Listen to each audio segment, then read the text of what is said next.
కార్యకర్తలే తెలుగుదేశం పార్టీకి కీలకమని టీడీపీ రాష్ట్ర అధ్యక్షుడు పల్లా శ్రీనివాస్ అన్నారు. ఎవరైనా కార్యకర్తలకు గౌరవం ఇవ్వాలన్నారు. ఎమ్మెల్యే కొలికపూడి వ్యవహారం పార్టీ చూసుకుంటుందంటున్న టీడీపీ రాష్ట్ర అధ్యక్షుడు పల్లా శ్రీనివాస్తో మా ప్రతినిధి శ్రీనివాస్ ఫేస్ టు ఫేస్ ఇప్పుడు చూద్దాం. చేస్తుంది ప్రస్తుతం మనతో పాటు కూడా టీడీపీ రాష్ట్ర అధ్యక్షుడు కూడా పల్లా శ్రీనివాస్ గారు. చెప్పండి సార్, ఈరోజు 43వ పార్టీ ఆవిర్భావం జరుగుతుంది, ఎలా మీరు ఫీల్ అవుతారు సార్? ఈరోజు 43 వసంతాలు పూర్తి చేసుకుని 44వ వసంతంలో అడుగు పెడుతున్నటువంటి సందర్భంలో తెలుగుదేశం పార్టీ జాతీయ అధ్యక్షులు ముఖ్యమంత్రి గారైనటువంటి శ్రీ నారా చంద్రబాబు నాయుడు గారికి శుభాకాంక్షలు తెలియజేస్తూ, అలాగే మా యువ నాయకులు విద్యాశాఖ మార్చులు జాతీయ ప్రధాన కార్యదర్శి అయినటువంటి లోకేష్ బాబు కూడా ఈ సందర్భంగా మేము శుభాకాంక్షలు తెలియజేస్తున్నాం.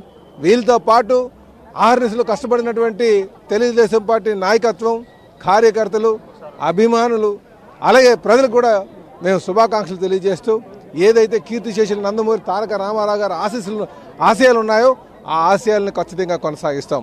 43 సంవత్సరాలుగా ఈ పార్టీని చంద్రబాబు నాయుడు గారు బుధస్కంధాల మీద వేసుకొని ఒక పసుపు సైన్యాన్ని తయారు చేశారు. ఆయన ద్వారానే ఈ రాష్ట్రాన్ని ఒక నమ్మకం కలిగించగలిగారు అందరికీ. ఈ రాష్ట్రం ఆయన ద్వారానే స్వర్ణాంధ్రప్రదేశ్ చేయగలమని చెప్పేసి, సర్వతోముఖ అభివృద్ధి జరుగుతుందని చెప్పేసి ప్రజలు విశ్వసిస్తున్నారు, నాయకులు విశ్వసిస్తున్నారు.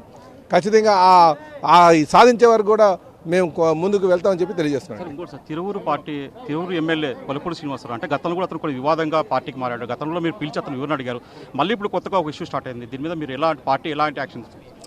ఎవరైనా సరే కార్యకర్తలని గౌరవించాల్సినటువంటి అవసరం ఉంది. ఎందుకంటే రేపు ఎలక్షన్ల దగ్గర వచ్చేటప్పుడు కార్యకర్త అన్నవాడే ఆ బూత్ దగ్గర నించుంటాడు. ప్రజలను చైతన్యం చేసిన ఓట్లు వేయడంలోనే కార్యకర్త చాలా కీలకమైన పాత్ర పోషిస్తారు. కనుక మేము ఎవరికైనా సరే, ఏ నాయకుడికైనా సరే, ఈరోజు మనం కార్యకర్త ఉన్నాడు కనుకనే నాయకత్వం చేస్తున్నాం. కనుక ఆ నాయకత్వం పార్టీ క్యాడర్కి విలువ ఇవ్వాల్సినటువంటి అవసరం ఉంది. అయితే ఏడు పొరపచ్చులు ఏవైనా సరే మేము ఇంటర్నల్ మ్యాటర్ అది ఖచ్చితంగా సమన్వయం చేసుకొని ముందుకు వెళ్తాం, అభివృద్ధి ధ్యేయంగా వెళ్తాం. కార్యకర్తలు, నాయకులు, ప్రజలు వాళ్ళందరూ సంక్షేమం, అభివృద్ధి ధ్యేయంగా ముందుకు వెళ్తామని చెప్పి ప్రధానంగా అతను పార్టీకి అల్టిమేట్ ఇచ్చేస్తాను, రాజీనామా చేస్తున్న రమేష్ రెడ్డి పైన చర్యలు తీసుకోకుంటాయని చెప్పి, అంటే మొట్టమొదటిసారి ఒక ఎమ్మెల్యే పార్టీకి ఇవ్వడం అంటే ఒక వివాదంగా మరని చెప్పుకోవచ్చు. అంటే పార్టీ ఎమ్మెల్యేకి ఇస్తుంటే కానీ ఇక్కడ అతను ఎమ్మెల్యేని పార్టీకి ఇచ్చారు సార్. దీన్ని ఏ విధంగా చూస్తారు? అందుకే ఈ వ్యవహారం కొద్దిగా అచ్చెన్నాయుడికి బాధ్యత అప్పచెట్టు కూడా సమాచారం, ఎలా దీన్ని పరిష్కరిస్తారు సార్? ఎవరికి బాధ్యతలు ఏమి అప్పచెప్పలేదండి. ఇది వారు ప్రెస్లో మాట్లాడారు, కానీ ఎవరి మీద కంప్లైంట్ ఇంతవరకు రాలే. ఇప్పుడు అశోక్ రెడ్డి గారి మీద చర్యలు తీసుకోవాలంటే, మాకు రమేష్ రెడ్డి గారి మీద చర్యలు తీసుకోవాలంటే మాకు కంప్లైంట్ రావాలి. కంప్లైంట్ రాలే, ఎమ్మెల్యే గారు ఇవ్వలేదు, అలాగే మాకు ఎక్కడి నుంచి కూడా రాలే. సో ఇవన్నీ కూడా ఆ లెవెల్లో అవుతున్నాయి తప్ప పార్టీ దగ్గరికి వచ్చేటువంటి ఇది విషయాలు ఏం కాదండి, రాలేదు ఇంతవరకును. అవి వచ్చిన తర్వాత ఖచ్చితంగా తీసుకుంటాం. ఎలా దీనికి ఫుల్ స్టాప్ పెట్టబోతున్నాం సార్?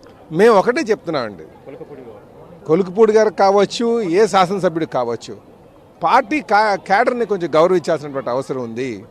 ఎవరైనా తప్పు చేస్తే అది పార్టీ దృష్టికి తీసుకురావాలి. అటు కార్యకర్త అయినా సరే, నాయకుడైనా సరే, ఎమ్మెల్యే అయినా సరే, మా దృష్టికి తీసుకొస్తే మేము చర్య తీసుకుంటాం. అంతే తప్ప వారు మాట్లాడుకుని అక్కడ ఏదో చేస్తానంటే అది సాధ్యపడదు. ఏదైనా సరే నాయకుడికి కూడా మేము చెప్పేది ఒకటే, ఎదుగుని కొలిది ఒదిగి ఉండాలి. ఇది అందరూ కూడా అలవాటు చేసుకోవాలి. ప్రజా జీవితం వేరు, అది మిగతాది వేరు. ప్రజా జీవితంలో ఉన్నప్పుడు చాలా జాగ్రత్తగా ఆచితూచి మాట తొలనాడాల్సిన అవసరం ఉంటుంది. అంతేగాని ఇష్టం వచ్చినట్టు మాట్లాడడానికి లేదు. కనుక దానికి సమాధానం వారే చెప్పుకోవాలి. ఈరోజు ప్రజలకు ఎవరు సమాధానం చెప్పుకోవాలి, వారే చెప్పుకోవాలి. కనుక ఇక్కడ పార్టీ ఖచ్చితంగా ఎవరు తప్పు చేసినా సరే వారి మీద క్రమశిక్షణ చర్యలు ఉంటాయి. పార్టీ నియమావళి ఎవరు దాటినా సరే క్రమశిక్షణ చర్యలు ఉంటాయని చెప్పి తెలియజేస్తున్నాం. పార్టీలకి ఎవరు కూడా అల్టిమేట్లు ఇవ్వలేరు.